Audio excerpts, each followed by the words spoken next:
그러면 일단 이제 진행해 보도록 하겠습니다.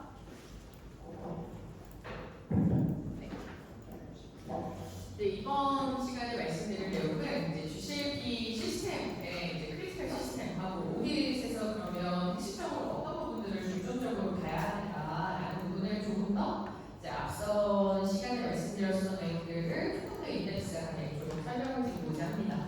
그래서 사실 봐야 하는 영역들은 매우 많죠. 그런데 그 중에서도 이제 기본적으로 이제 우리도 이제 점검을 하면 리스크 베이스드이잖아요. 그래서 만약에 문제가 생기면 정말 우리에게 너무 치명적인 부분들이 무엇인지를 좀 고려하시고 그런 부분들을 조금 더 세부적으로 검토하실 필요들이 있어서 그 내용을 좀 말씀을 드리려고 하고요.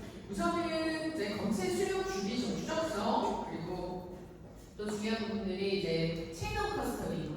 그래서 이제 이 검체가 추정되어져서 쭉 나가는 그런 체인 오브 커스터디에 대한 부분하고 검체 책임 관리, 검체 품질 시스템, 그리고 교육, 인력, 자격 관리, 그리고 장비 전환 시스템, 데이터 무결성 이렇게 이제 5개 파트에 대한 부분들을 설명을 드리고자 합니다.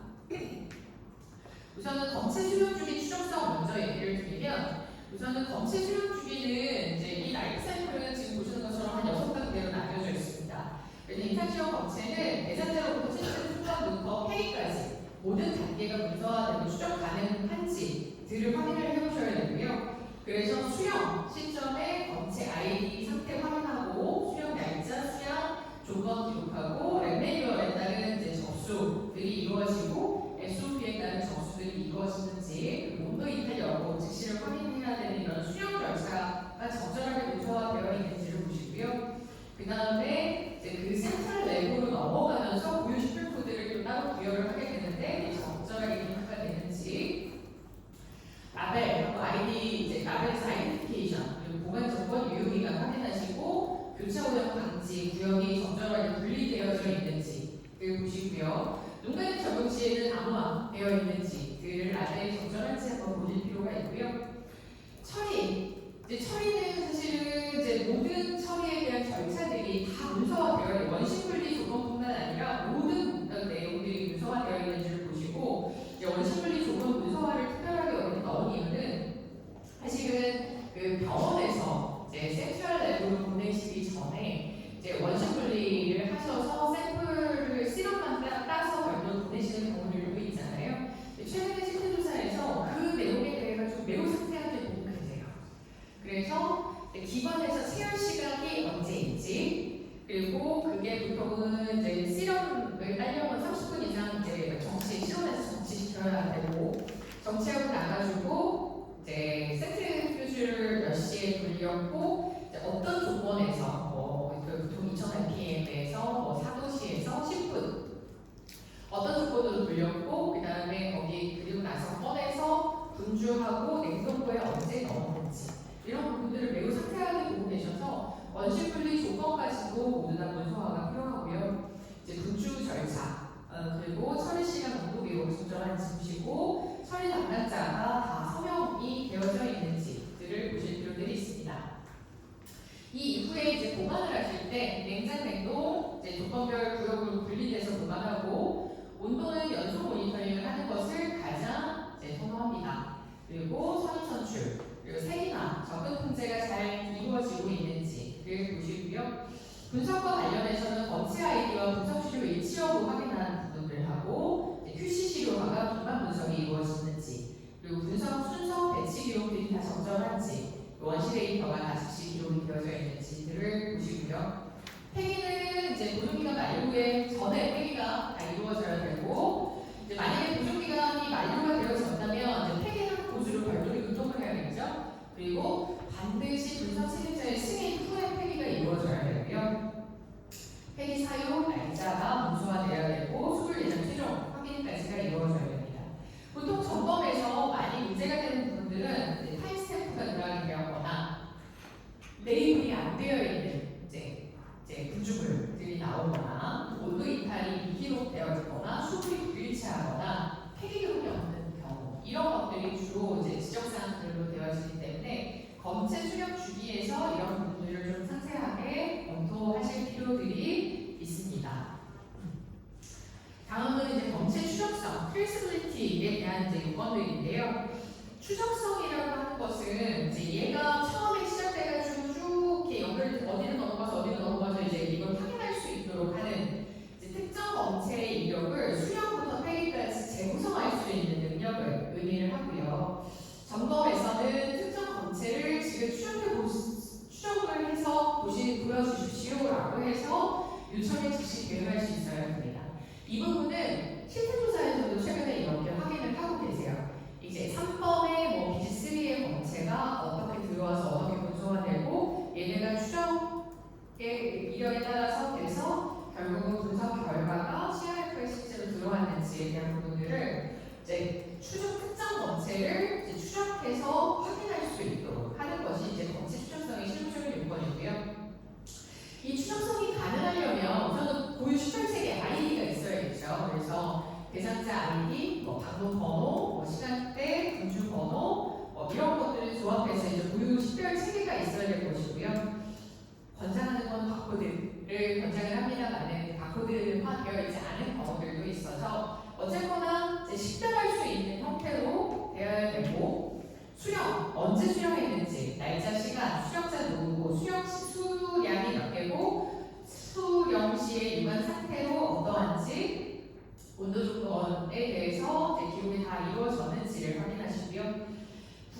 구역 간의 이동시마다 날짜, 시간, 이동자들을 기록을 하셔야 되고요. 그래서 여기서 구역이라면 처음에 우리가 수령하는 구역이 있을 거고, 보관 구역으로 넘어갈 때 이것에 대한 수령들에 대한 이력들이 모두 다 있어야 되고요. 처리 분석 이력, 각 처리 단계마다 담당자에 대한 내용이나 조건, 결과, 기록, 원시 데이터하고 연결할 수 있도록 해야 되고, 이제 마지막에 보관되어 있을 때 운동부의 번호라든가 선박 위치까지를 기록해서 색인이 가능하도록, 검색이 즉시 가능하도록 색인되어진 게 이제 추적성을 유지하기 위한 구성 요소입니다. 검체 조물 기록의 이제 필수 항목을 보면 검체 반입, 날짜, 수령, 상태 담당자, 반출 시에는 목적, 수량, 수령자 날짜, 제목에 대한 잔량, 그리고 불일치 발생 시는 이제 리탈 기록들을 이제 수립을 하셔야 되고요. 그래서 점검에서는 이제 2의 검체를 선정을 합니다. 그래서 수령 기록까지 역추적이 가능한지를 살펴보시고요. 보관 위치, 어디에 보관되어 있는지에 대한 문서와 실제로 가가지고 문 열어서 봤을 때 거기에 실제로 보관되어져 있는지, 물리적인 위치가 일치하는지 여부들을 확인해 보실 수도 있어요.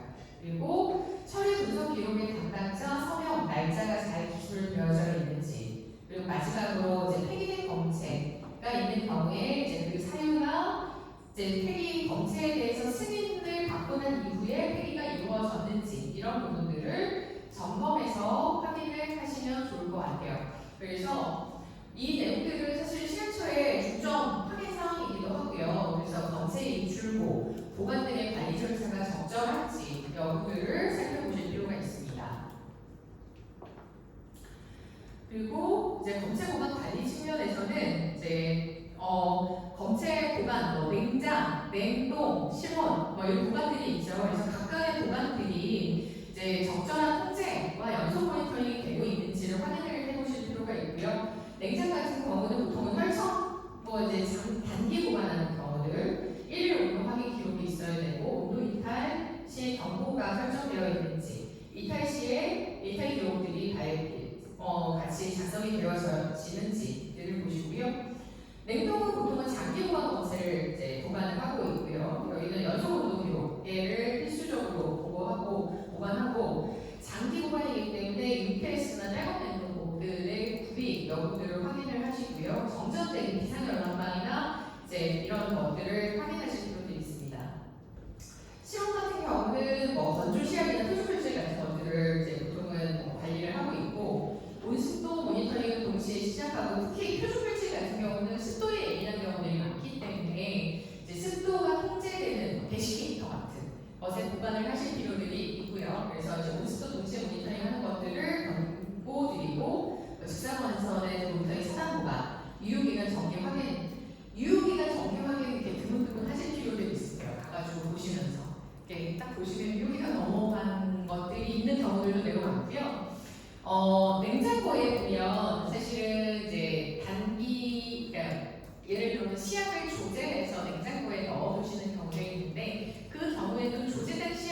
검체 보관 시에는 사실 비상계획에 대한 부분들이 필수적인데요. 장비 고장 시 어떻게 할 거냐, 즉각의 대응 절차, 그리고 백업을 보관 어떻게 하는지, 그래서 검체 백업 냉장고가 저쪽에 있을 때 그러면 검체 이관을 어떻게 할 것인지에 대한 절차들이 필요하고요. 보통 그래서 냉동고가 안 움직이게 되면 그러면 이게 몇 시간까지는 문을 닫은 상태로 유지를 하면 그래도 온도가 유지되는 그런 경우에는 몇 시간까지는 그냥 그 냉동고 안에서 그대로 보관을 하고, 몇 시간이 넘는 경우에는 뭐 이제 다른 냉동고로 이동해가지고 보관한다라든가 하는 절차들이 필요합니다. 그리고 비상연료들을 확인해야 되고요. 복구 후의 검체 상태를 평가하고 영양평가를 수행하는 절차들이 포함되어져 있는지, 이런 것들을 비상계획에서 확인하시면 되고요. 적응 통제 반드시 이루어져야 되죠. 그래서 운영 책임자 지정 담당자만이 보관시설에 접근을 허용하고 있는지, 그리고 미출입의 날짜, 시간, 목적 담당자 잘 기술되어져 있는지, 생인 체계로 즉시 검색 가능한 상태인지, 정기적인 실사이 기록되지 않은 갱신 유무를 확인하실 필요들이 있습니다. 그리고 점검자는 이제 온도 기록계들을 이력을 확인을 하셔서 이탈 구간이 있는 경우에는 그 해당 구간의 이탈 기록이 실제로 존재하는지 여부를 같이 맞춰보시는 것들이 필요하겠습니다. 여기까지가 이제 검체에서 우리가 확인해야 되는 부분들, 이 검체 보관 관리에 대해서 확인했던 부분이고요. 체인오브 커스터디, 이건 검체와도 이제 검체의 보관과도 관련이 되어 있는 부분이긴 하지만, 보시는 것처럼 이제 수집된 순간부터 최종 폐기까지 누가, 언제, 어떤 상태로 보유했는가를 연속적으로 입증하는 문서가 있는지를 보실 필요가 있습니다. 그래서 이걸 COC라고 하는데요. 그래서 채취는 우선은 임상시험 담당 간호사가 우선 채취를 하겠죠. 이때 검체 채취 기록서나 라벨, 불부착들이 적절한지를 보시고요. 임시 보관하고 있는 기간 동안에 실시간 담당자가 이제 보관을 할 것이고, 임시 보관이라고 하더라도 이제 온도 돌봄 기록이라던가 임시 보관 기록들이 적절한지를 살펴보실 필요도 있습니다. 근데 이제 여기에서 사실은 문제들이 많이 발생하는 경우들이 있어요. 잠시 보관하는 곳이다 보니까 이 냉장고가 딱 임상시험용 검체 보관의 목적만으로 사용되지 않는 일반 냉장고에 잠시 보관을 하는 경우들도 있고, 그래서 보통 저희가 점검을 가가지고 확인을 해보면 다른 음식물들하고 같이 있는 경우들도 종종 있고요. 그래서 이 임시 보관을 하는 경우들, 그리고 온도 기록이 적절하게 이루어지지 않는 경우들도 있습니다. 그래서 특히 임시 보관하는 경우에는 그 동안의 기록, 그러니까 관리 기록이 적절한지를 보실 필요들이 있고요. 그리고 나서 이제 발송을 하게 되면 운송 담당자 운송업체에서 이제 픽업을 하게 되죠. 그래서 이제 발송 서식에 우리가 보통 레퀴지션 폼 같은 이제 서식이 있을 거고, 운송 주문을 명시하게 될 겁니다. 그리고 나서 이제 검사실에서 수령 담당자가 수령을 하게 되면 수령 상태를 확인하고, 그리고 유관 상태를 기록하고, 이제 수령 확인 서식들을 이제 거기 작성을 하게 되죠. 그리고 나서 적절한 수령이 이루어지고 나면 보관 구역으로 넘어가서 검체 보관 담당자가 어디에 보관하는지를 위치를 기록하고, 이제 보관하고 있는 기간 동안 온도 모니터링이 지속적으로 이루어질 것이고요. 이제 분석 단계에 넘어가면 분석 담당자, 분석 책임자가 분석을 하고, 그다음에 이제 분석이 완료되고 난 이후에는 폐기까지가 이루어질 겁니다. 그래서 이와 같은 연계 보관 문서 체계가 적절한지들을 이제 살펴보실 필요들이 있고요. 그리고 이 COC 서식에는 이런 내용들이 모두 다 포함이 되어져야 됩니다. 그래서 검체 아이디나 수집 날짜, 시간, 대상자 코드, 수집자 서명, 운송 조건, 수령자, 검체 상태, 최종 폐기 기록, 뭐 이런 내용들이 이제 COC 문서에 다 포함되어져 있는지들을 보실 필요들이 있습니다. 그래서 이 연계 보관 문서 체계가 적절한지들을 점검해서 확인해 보시는 도움이 될 것 같습니다.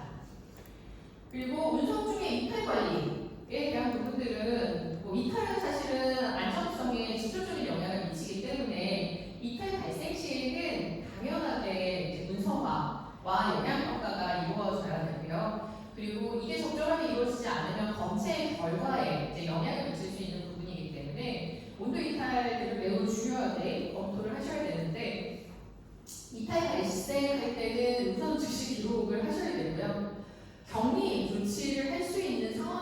있는지를 살펴보실 필요가 있습니다. 그래서 이제 온도 이탈이 발생한 검체와 그렇지 않은 검체들이 분리보관될 수 있도록 별도의 쿼런틴 장소가 있는지, 그리고 추가 사용을 일시적으로 중단하는 절차들이 있는지를 살펴보시고, 이제 보고 절차들이 있는지 분석 책임자, 의뢰자에게 보고하고, 그다음에 이탈 기록서를 수립하고, 그다음에 영향 평가를 해서 얘를 결과를 사용을 해도 될지, 얘를 사용해도 될지 말지에 대한 부분들을 판단을 하고, 그 조치 결정들을 이제 문서화하고, 그리고 사용 가능한 경우에는 사용을 하고, 만약에 재채취가 필요하거나 이렇다라고 하면 그런 내용들을 모두 다 결정사항으로 문서화하도록 되어 있습니다.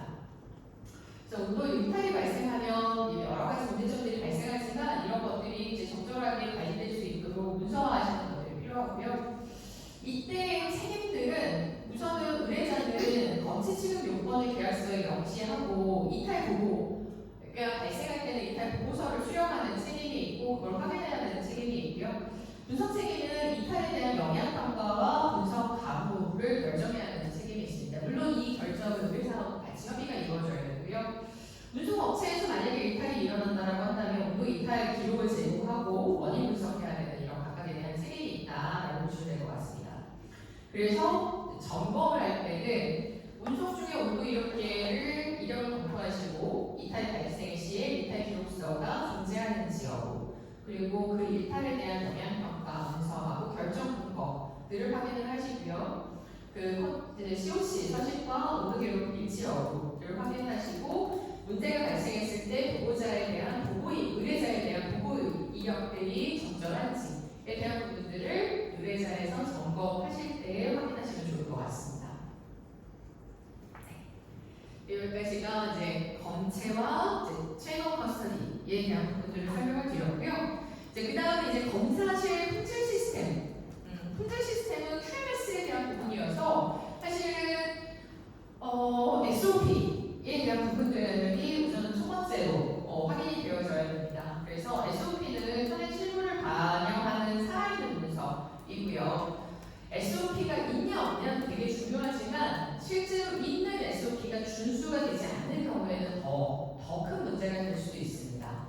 그래서 SOP들은 지금 이제 이거는 앞서도 설명을 드려서 세부적인 내용들에 대해서 다 하나하나 설명을 드리지는 않겠지만 우선은 시험 물질 검체 관리에 대한 SOP, 기기 컴퓨터 시스템에 대한 SOP, 자료 관리에 대한 SOP, 신뢰성 보증 활동, 대상자 보고, 품질 관리 이런 부분에 대한 전체적인 이제 절차에 대한 이제 SOP들이 있어야 되고 아까 말씀드렸던 것처럼 이제 특정 SOP들이 보통은 이제 많이 이제 좀 미비한 것들 같은 경우들은 이제 기기 컴퓨터 시스템 같은 경우 장비 장애되는 절차들이 좀 미비한 경우들이 일부 있고요. 그리고 자료 관리에서는 전자기록 백업 체계들이 적절하게 있는지들을 살펴보실 필요들이 있습니다.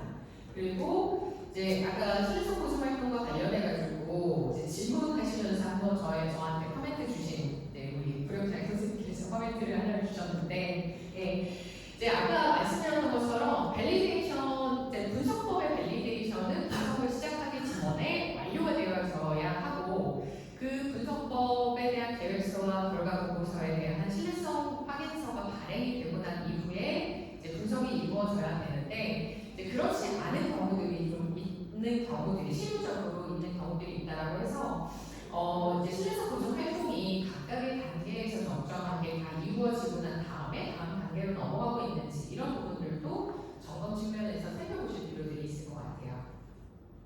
그리고 대상자 보호 측면에서는 동의 철회에 대한 부분들이 항상 조금 미비한 경우들이 있습니다. 그래서 동의 철회에 대한 교육 절차가 있는지 살펴보시고요. 그리고 품질 관리에서는 내외부 정도 관리의 SOP에 따라서 실제로 내외부 정도 관리가 이루어진 결과가 있는지를 같이 살펴보시면 도움이 될 수 있습니다. SOP는 아까 말씀드렸던 것처럼 초안 작성, 검토, QA 확인, 운영 책임자의 승인, 교육 실시 이후에 유효화가 되어야 되고요. 정기 검토가 이루어지고 개정 이력 그리고 이력의 관리가 되어야 되는 절차들이 적절한지를 검토해 보시면 좋을 것 같습니다. 그래서 이게 이제 SOP 시스템에 대한 부분이고요.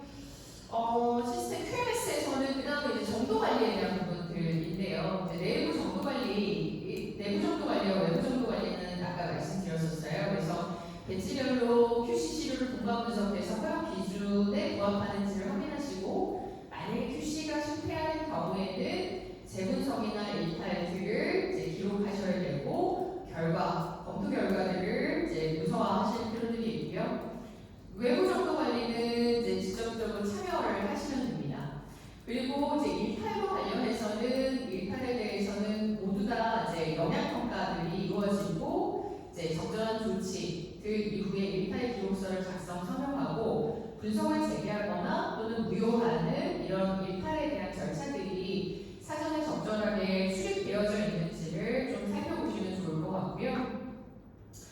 만약에 QC 결과가 불합격 결과가 있는데 일탈 기록이 없는 것 이런 것들이 사실 무결성에서 되게 크게 문제가 될 수 있는 상황이어서 이제 QC 합격 결과들을 살펴보시고 다 모두가 합격으로 다 포함이 되어졌는지 만약에 QC가 불합격인 경우에는 그 이후에 일탈에 대해서 영향 평가를 하고 그 이후에 조치들이 취해졌는지를 점검해서 핵심적으로 확인해 보실 수 있을 것 같습니다. 그리고 QA 점검 체계 후속 조치에서는 품질 담당자는 그러니까 신뢰성 보증 업무 책임 업무 담당자는 검체 분석 업무 독립적인 위치에서 GCLP 준수 여부를 점검을 하고요. 의뢰자의 점검자는 QA 기능이 실질적으로 작동하는지를 확인하실 필요가 있어요. 그래서 얘네가 진짜 독립적으로 오퍼레이션 되고 있는지 그리고 실제로 그 QA 기능으로서 작동하는지 그리고 QA 업무를 수행하기에 적합한 자격을 가진 담당자들의 업무들을 수행을 하실지를 보실 필요가 있고요. QA 담당자는 우선 독립성, 그래서 점검 대상 업무와 실질적으로 관련 없는 자를 지정을 해야 되고요. 정기적인 점검, 그래서 분석 계획서에 대한 점검, 데이터에 대한 점검, 시설, 표준 물질, 교육, SOP 전 항목에 대해서 각각 점검들이 수행되고 있는지를 보시고요.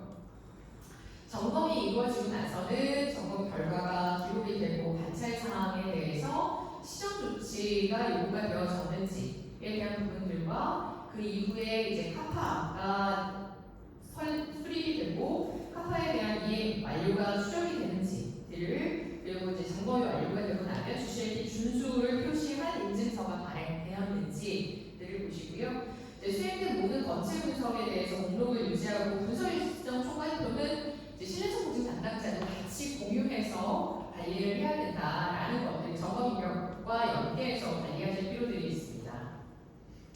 그래서 우리가 실제로 가서 점검을 하게 되면 그러면 뭘 볼 것인가? QA 담당자의 QA 담당자가 조직도 임명장 업무 분장표를 확인해 봤을 때 분석 업무로부터 독립적인가, 실제로 독립적인가 라는 부분들을 확인하셔야 되고요. 연간 점검 계획이 실제로 실행되었는지 계획이 수립되었는데 그것에 따라서 지금까지 계획에 따라서 수행이 되었는지 여부들을 이제 확인해 주실 필요가 있고요. 그리고 점검 보고서에 모든 관찰 사항이 포함이 되어졌고 그 미결사항 없이 카파가 요청되었는지를 확인하시고요. 분석 책임자, 운영 책임자가 보고서가 발행되고 나서 실시 응답을 했는지 그리고 카파에 대해서 이행 날짜를 추적하고 이행 증거 문서들을 확인해서 종결이 다 되었는지 여부들을 확인하실 필요가 있습니다. 그리고 점검 인증서가 각각 검체 분석별로 발행이 되었는지들을 살펴보시면 도움이 되실 것 같습니다.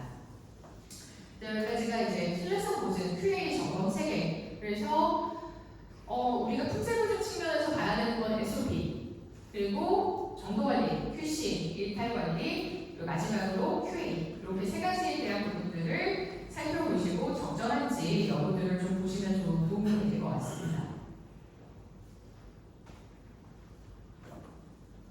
다음 네 번째로는 교육, 인력 자격 관리에 대한 부분인데요.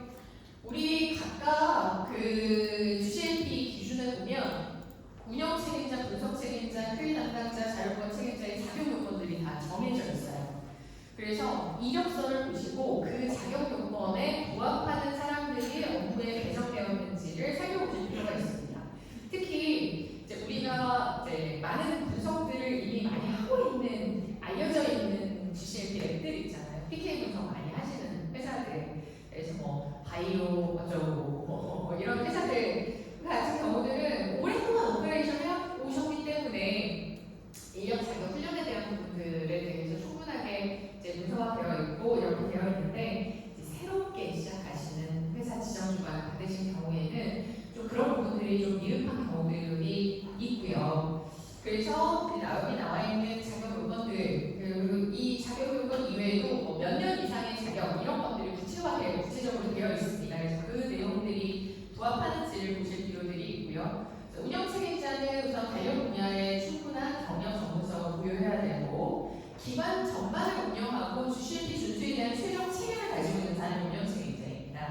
그리고 품질 점검 프로그램 운영을 보장해야 되고 분석 책임자, 그리고 QA 담당자, 자료 보관 책임자를 지정해야 되는 의무가 있습니다.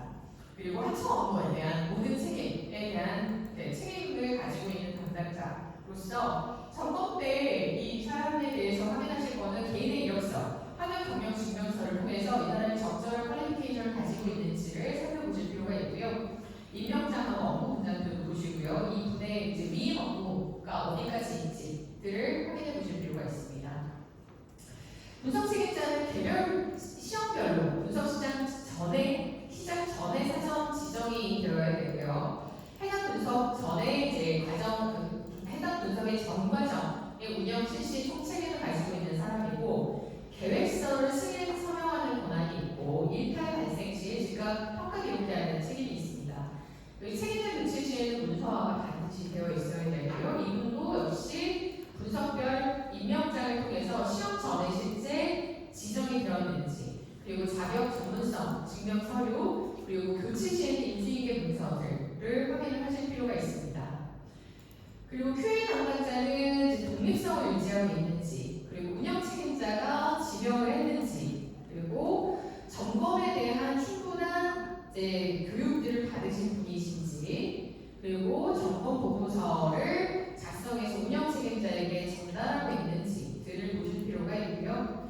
조직도 측면에서 독립성을 확인하시고 점검에 대한 충분한 교육 훈련을 받았는지, 그리고 점검 수행 이력들을 확인하실 필요가 있습니다. 마지막으로 자료보관 책임자는 운영 책임자가 지정하고 자료 보관 시에 접근관리 책임을 가지고 보관 기간을 준수 모니터링을 하고 세계 책임자 유지 관리를 하고 있는지, 그리고 보관 자료 열람 기록을 잘 관리하고 있는지를 보시고 임명장, 업무 분장표, 보관시설 접근 권한 기록, 자료 열람 대장 이런 부분들을 이제 점검 시에 각각 확인을 하시는 것이 도움이 되실 수 있고요. 그리고 이제 이력서에 이제 지금 우리 회사에 들어와서 이 GCL1에 들어와서 예에서부터의 어떤 업무들을 수행했는지에 대한 경력 사항들이 기재되어 있는 것도 중요하지만 그 업무들을 수행하기에 적합한 이전 경력들을 입증해야 되는 경우들이 있다라고 한다면 그 이전에 타 회사에 있었을 때 어떤 역할들을 했었었고 어떤 분석을 했었는지에 대한 이력들도 이력서에 충분히 반영이 되어져 있어야지 이 사람들이 해당 그 역할들을 수행하기가 적합한 담당자인지를 확인할 수가 있습니다. 그래서 그 부분을 좀 보시면 좋을 것 같고요. 교육훈련 체계 및 역량평가 측면에서는 우선은 교육 책임자가 우선 있어야겠죠. 개별 조직내 교육 책임자가 있으면서 이 사람들이 교육훈련 내용 및 평가가 포함된 규정을 작성하고 교육의 책임 범위 및 권한을 좀 명확하게 해야 되고요. 이 사람들이 이제 연간 계획을 수립합니다. 그래서 역할별로 각각 운영 책임자, 분석 책임자, 분석 담당자, 자료 보관 책임자, 실리성 업무 담당자들이 어떤 교육을 받아야 되는지에 대한 교육 항목을 파악을 하고 직원들이 업무를 효과적으로 수행할 수 있도록 계획을 하는 연간 계획이 먼저 나와야 되고요. 그 계획이 나오고 난 이후에 이제 교육 실시가 이루어져야 됩니다. 예를 들어서 SOP 개정 시에 영업일 얼마 이내에 교육 일정을 수립한다라던가, 물론 유효화하기 전에 그리고 SOP 작성자가 보통은 직접 교육을 하는 것을 보통 권장을 하는 SOP 교육을 뿐만 아니라 이제 연간 계획에 포함되어 있는 모든 교육을 실시를 하셔야 되고, 그래서 이제 저희가 점검에서 확인하는 것은 수립된 계획에 비교해서 봤을 때 실제로 교육이 적절하게 수립이 이루어졌는지, 교육이 수행이 되었는지를 확인을 하고요. 교육을 마치고 나면 결과를 평가하고 기준을 미달 시에는 재교육하는 그런 절차들이 있는지들을 확인하실 필요들이 있습니다. 그래서 이런 부분들이 적절하게 이루어지고 있는지도 역시 점검해서 보실 필요들이 있습니다. 교육은 신규 입사자 교육이 있고요. 그리고 OJT, 장비 사용이나 분석 방법, 업체 취급 시스템을 포함해서 지도자와 피지도자가 같이 서면 기록을 하는 OJT 교육이 있을 수 있습니다. 그리고 SOP가 처음에 입사를 해서 SOP 전체 교육을 받으셔야 되고, SOP가 재개정되는 경우에는 재개정 시 교육들을 받으셔야 되고요. 중요한 거는 효력을 발효하기 전에 관련 직원들의 교육이 완료가 되어야 되고, 교육을 완료하고 나서는 이제 9버전 SOP를 병행해서 사용하지 않도록 하시는 것들이 이제 원칙입니다. 그리고 연간 재교육도 정해놓으셔야 돼요. 이 내용들이 연간 계획에 포함이 되어져야 되는데 그 내용들이 우선 기본적으로 GCLP에 대한 교육, 그리고 데이터 무결성, 그리고 이제 보건 안전 교육들이 있습니다. 이제 GCLP 랩에서 일하시는 분들의 법정 교육이 있거든요. 그래서 그런 법정 교육들이 적절하게 재교육들이 이루어지고 있는지, 그리고 매년 주기적으로 평가가 포함한 교육을 실시하는 것들이 필요합니다. 그리고 SOP 같은 경우는 SOP 개장 날짜와 해당 직원의 교육 날짜를 비교해 보셔서 개정 후에 미교육 상태로 업무를 수행한 사례는 없는지를 점검해서 확인을 하시는 것도 도움이 되실 수 있습니다. 네, 교육에서 확인하실 사항들까지를 말씀을 드렸고요. 이제 이게 마지막 5번째 슬라이드인데요. 장비. 아까 말씀드렸던 것처럼 최근에 실험실에서 이 장비에 대해 가지고 매우 상세하게 보고 계세요. 그래서 그럼 우리는 점검을 가서 무엇을 보아야 하는가라는 부분들을 좀 설명을 드리고자 합니다. 우선 우리가 IQ, PQ를 봐야 한다라고 하는데, 모든 임상시험 검증문서에 사용되는 장비는 우선 기본적으로 검증된 상태를 유지해야 하고, 교정, 유지, 보수 기록이 완비되어야 됩니다. 그래서 시각처에서 중점 검수 항목으로 보시면 되고요. 처음에 이제 이 장비를 살 거냐 말 거냐라고 해서 선정하는 절차가 있어야 돼요. 그래서 우리가 어떤 목적으로 이 장비를 사용할 것인가라는 목적 적합성을 평가를 하고요. 그 목적에 부합하는 사양이 있는지를 먼저 이제 선정을 합니다. 그리고 우리가 벤더 평가하듯이 얘네들도 이제 공급 업체들에 대해서 검증을 하고, 그리고 나서 이제 획득을 하게 되죠. 그래서 우리가 예를 들어 구매하기로 결정을 하게 돼서 구매를 하게 되면, 구매한 이후에는 기기 등록 대장이라는 대장에 등재하도록 하고 있습니다. 그래서 이제 이러한 선정 획득 절차들이 있고요. 그래서 이제 가지고 왔어요. 가지고 오면 설치 검증, 인스톨레이션 퀄리피케이션을 먼저 합니다. 설치 조건을 확인하고, 배관이나 전원 같은 것을 검증하고, 유지 보수 절차를 확인하고, 그리고 난 이후에 IQ 보고서를 쓰긴 하는데, 설치 검증은 기본적으로 설치는 업체에서 우선은 먼저 해주는 것들이 일반적이기는 해요. 공급업체죠. 공급업체에서. 그래서 설치를 하고 얘가 제대로 설치가 되었다는 것을 확인한 것이 이제 IQ 보고서라고 보시면 되고요. 그 다음에 이제 오퍼레이션 퀄리피케이션, 그래서 기능 사양을 실제로 검증을 해서 성능의 허용 기준을 설정하고, 그 기능들을 이제 반복적이고 재현성 있게 구현하는지를 확인하고 난 이후에 이제 오퍼레이션 퀄리피케이션 보고서를 승인을 합니다. 그 다음에 퍼포먼스 퀄리피케이션, 실제 사용 조건에 대해서 검증을 하는 것이고요. 분석법을 연계해서 성능을 확인하고, 얘는 주기적으로 재검증을 해야 됩니다. 그리고 PQ 보고서를 승인하는데, 이거는 우리가 오퍼레이션을 하는 측면에서 검증을 해야 되는 부분들이 있어요. 그래서 이제 각각에 대해서 IQ, OQ, PQ에 대해서 이제 다 모든 보고서가 승인이 되고 나서 우선은 사용이 되어지는지를 보실 필요가 있고요. 특히 이제 주식 SNS 같은 경우는 이 관련된 자료들이 적절한지에 대한 부분들을 보시고, 그리고 이제 예방적인 유지 보수 일정들을 확인을 하시고, 교정 주기에 따라서 제대로 교정이 이루어지고 있는지, 장애 발생 시에 이제 이탈 처리가 적절하게 이루어지고 있는지, 폐기나 수리나 교체 기록들이 적절한지들을 살펴보실 필요들이 있습니다. 그리고 만약에 중요한 부속들이 이렇게 바뀌게 되는 경우들에는 그것에 대한 영향 평가를 하고, 그게 실제 분석법에 미치는 영향들이 없는지에 대한 부분들도 같이 살펴보실 필요들이 있습니다.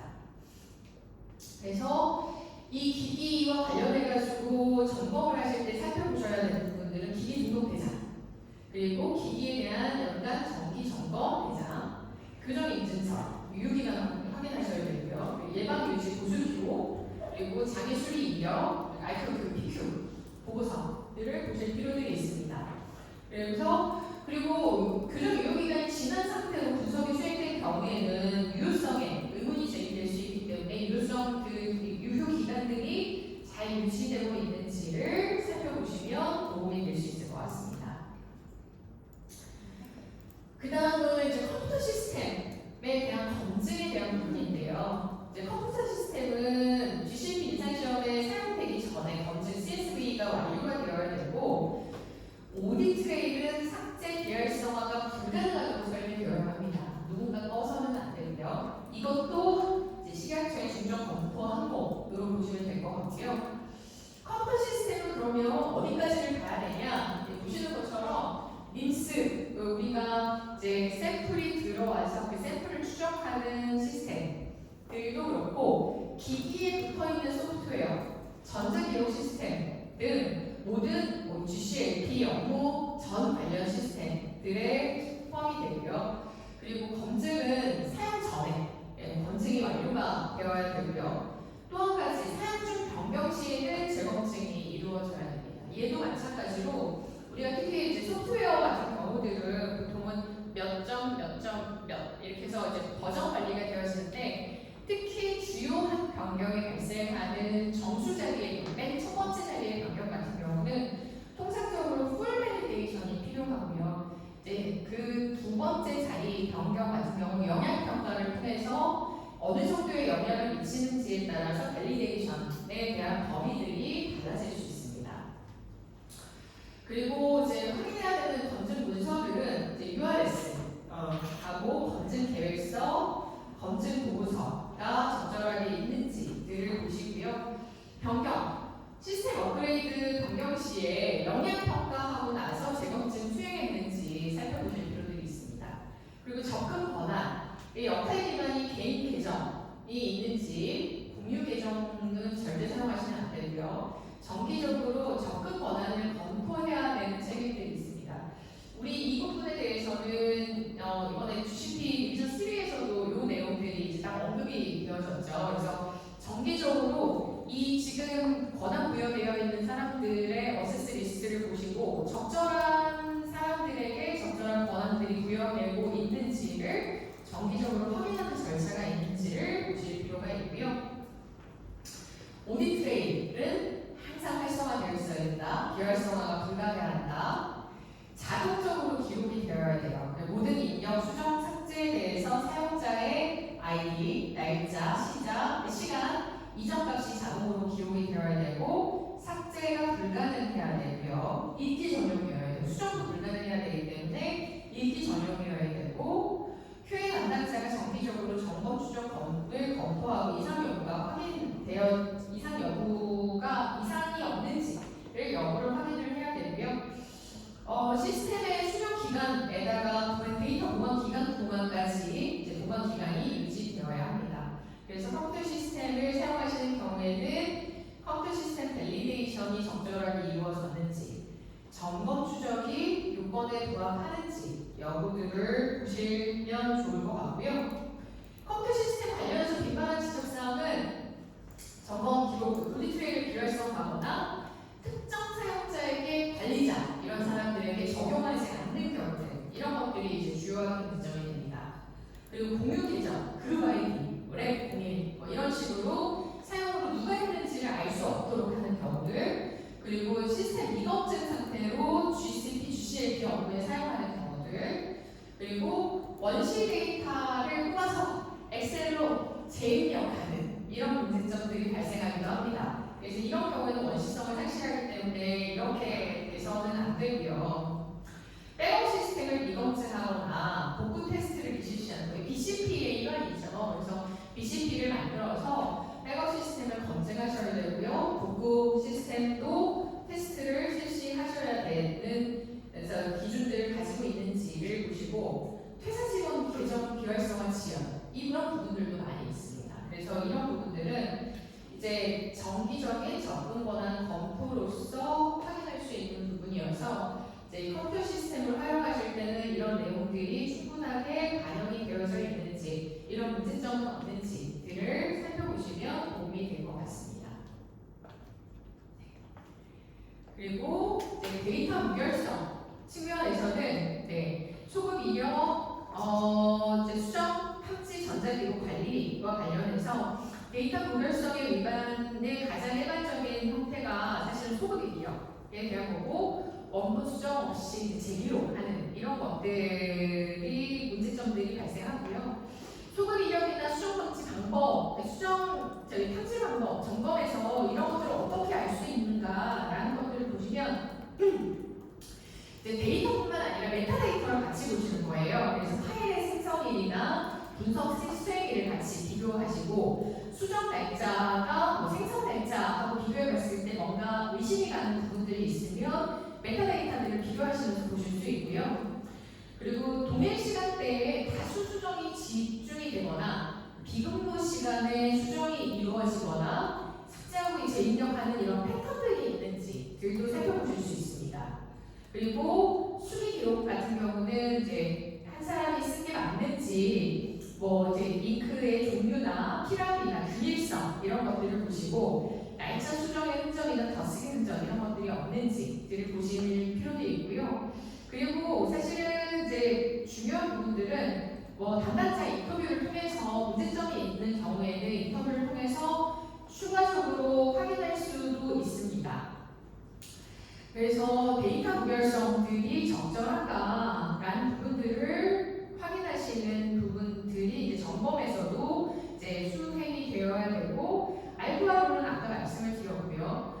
대리 서명을 한다거나 전자기록을 인쇄하고 나서 수기로 수정하는 이런 부분들은 적절치 않은 절차다라고 말씀드릴 수 있을 것 같습니다.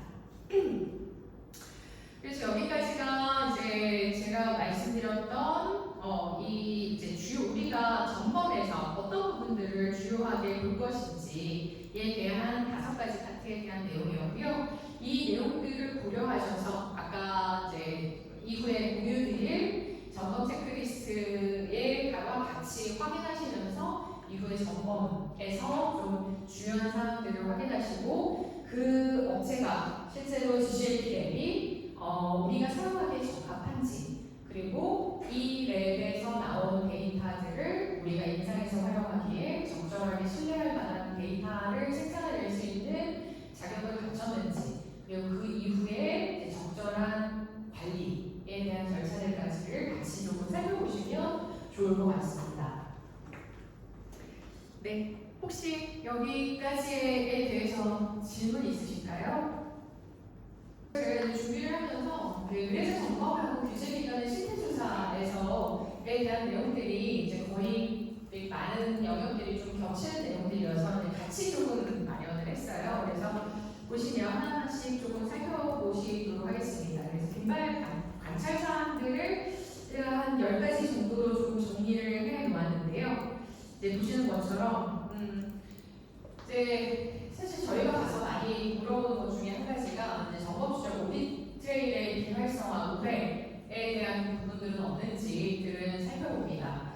그래서 데이터 무결성 위반이 의도적으로 조작을 하는 것뿐만 아니라 시스템에 설정이 안 되어 있거나 관행적인 절차이거나 이런 경우들이 훨씬 더 많기 때문에 시스템에 오디트 트레일이 있는데 특정 사용자나 그룹이 오디트 트레일을 비적용하는 경우들은 없는지, 그리고 가장 중요한 게 관리자 계정으로 전체를 운행하는 경우들이 있습니다.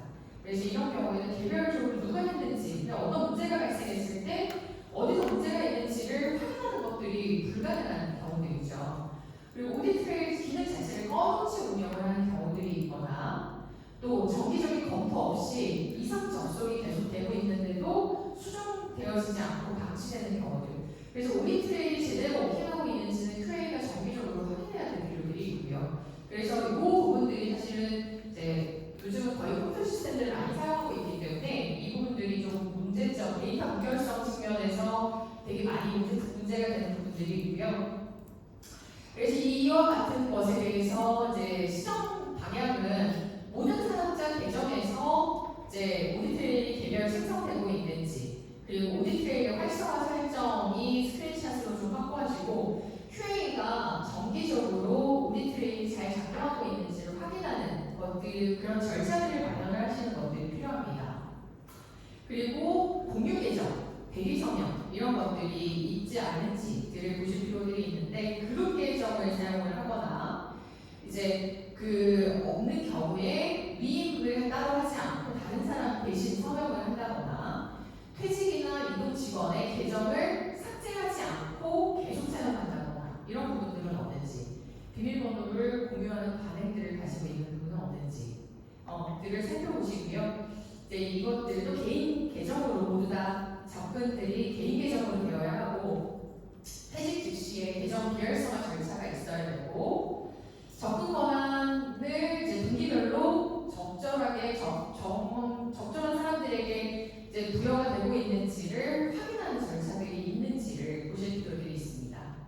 그리고 무결성 측면에서 위반 사항들 소급 입력, 기록 제작성, 컨템포러너스에 대한 위반이죠. 그래서 분석을 하고 나서 한참 뒤에 기록지를 작성한다거나 분석을 하고 나서 이게 시스템, 컴퓨터 시스템에서는 바로 출력이 되어지긴 하는데 우리가 연도 노트에 작성하는 것들을 되게 뒤늦게 작성하시는 그런 경우들이 없는지 한번 보시고요. 초안이라고 별도의 메모를 해놓고 나중에 공식 기록으로 옮기시는 경우 그리고 사실은 초안이 사실 로데이터가 되겠죠. 이런 부분들은 없는지 기기의 내부 타임스탬프하고 수기 기록에 대한 날짜가 불일치하는 경우들은 없는지 기억에 의존해가지고 옛날에 있었던 것들을 작성한 그런 경우들은 없는지 그래서 기기에서 직접 출력된 원시 데이터를 첫 번째 기록으로 지정을 하고 수기 기록은 회의 즉시 작성을 하는 그런 문화들이 정착되어 있는지를 살펴보실 필요들이 있습니다.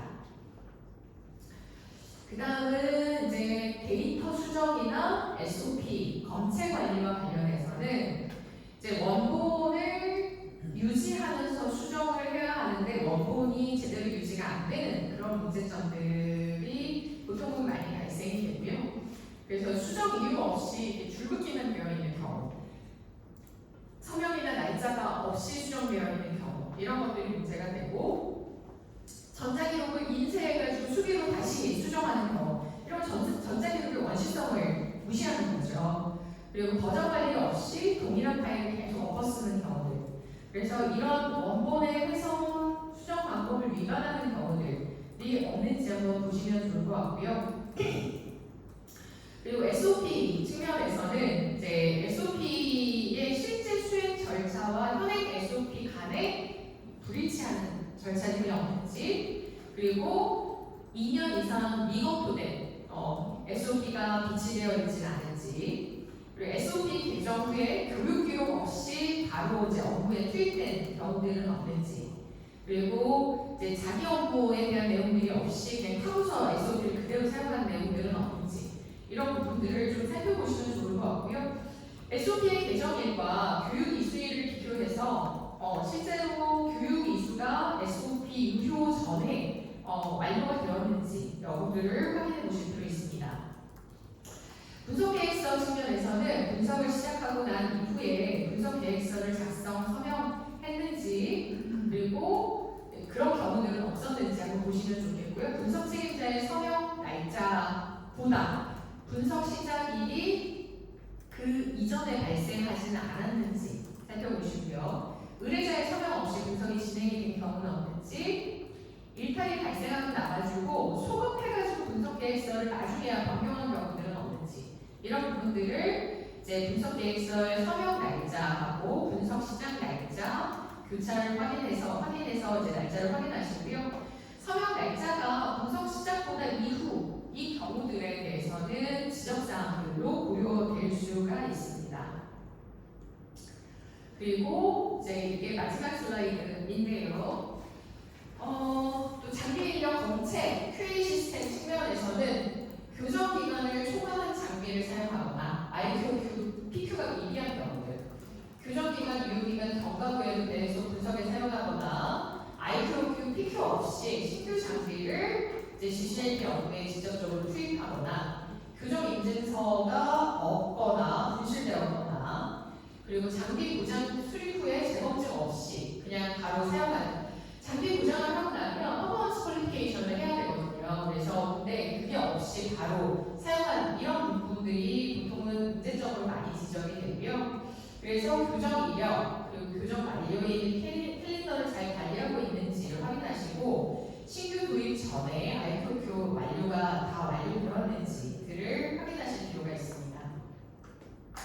그리고 이제 담당자 측면에서 분석 책임자, 운영 책임자들에 대한 임명과 관련해서 분석 시작하고 나가지고 임명자를 소급 발행하거나 자격 요건이 미충족한 사람들을 분석 책임자로 지정하거나 운영 책임자가 부재한 경우에 대행 절차 없이 공백이 실제로 발생하거나 이제 담당자 변경 시에 인수인계 분석 없이 변경이 이루어진 경우들 그리고 임명 날짜가 임상시험 개시하고 같거나 그 이전이어야 하는데 이게 적절한지들을 보시고 자격 요건들이 적합한지들 여부들도 이제 반드시 확인해 보시기를 권고를 드리겠습니다. 검체 온도 이탈과 관련해서는 냉장고, 냉동고 온도 이탈 시 이제 경고들이 잘 전달이 되는지 이탈 기록들이 다 기재가 되어 있는지를 살펴보시고요. 체인업 커스터디에 대한 서식 그리고 서명들이 적절한지 날짜나 서명이 누락된 것들은 없는지 저희가 이제 검체 인수증 보면 가끔씩 이제 서명 누락되어 있는 경우들이 있거든요. 이제 그런 부분들은 없는지 보시고요. 수물 대상의 수량과 실제 제곱들 간에 일치하는지 여부들을 살펴보시고요. 온도 모니터링 기록계에 배터리 감정으로 실제 공백이 발생하는 경우들이 있었습니다. 이런 문제점들이 없는지 살펴보실 필요들이 있고요. 그래서 온도가 만약에 이탈이 발생하면 즉시 이탈 기록을 남기셔야 되고 영양 평가를 하고 그리고 이제 영양 평가의 절차들이 다 완료가 되어지는지들을 살펴보시는 것들이 필요하겠습니다. 마지막으로 QA 측면에서는 독립성, 적절한가, QA 담당자가 분석 업무를 경직하고 있어요. 독립성이 부재하겠죠. 이런 문제점은 없는지, 점검 보고서가 발행까지만 되고 카파 추적 안 된 경우들은 없는지, 카파가 기한 초과 후에도 이제 팔로우이 되지 않은 경우들은 없는지, 점검 인증서가 발행이 되어 있지 않거나 분석 일정 초발표를 유지하고 있지 않은지 이런 부분들이 이제 QA 측면에서 검토되어야 되는 부분들입니다. 그래서 QA 업무 담당자는 독립성을 가져야 되고 카파 종결 기한을 명시해야 되고요. 그리고 추적 시스템이 구축되어져야 됩니다. 그래서 이런 부분들이 보통은 점검에서 또 실태조사에서도 동일하게 지적되어지는 사항으로서 이 부분들에 대해서 선생님들께서도 이제 점검을 진행을 하시면서 이 내용들이 우리가 선정하고자 하는 또는 우리가 지금 사용하고 있는 검체 분석 기관에서 잘 유지 관리되고 있는지를 살펴보시면 도움이 될 것 같습니다. 그래서 오늘 제가 준비한 교육에 대한 내용들은 다 전달을 드린 것 같고요. 아마 이게 끝나고 아마 이게 QR인 것 같은데요. QR의 교육에 대한 좀 피드백들을 주시면 저희가 이후에 다음 교육들을 준비하는데 많은 도움이 될 것 같습니다. 그래서 저도 교육 듣고 나서 이 피드백 하라고요. 이렇게 적기 귀찮아 이렇게 안 하기도 하는데 좋은 의견들을 주시면 저희가 이후의 교육에 충분하게 반영할 수 있도록 노력하겠습니다. 그리고 피드백 남겨주신 분들에 대해서는 연락처 피드백 남겨주신 분들에 대해서는 오늘 전달드렸었던 교육 자료와 체크리스트도 이후에 전달드리도록 하겠습니다. 그리고 나가시면서 그 뒤에 서티피케이트 마련해 두었으니까 이름 확인하시고 찾아가시면 될 것 같고요.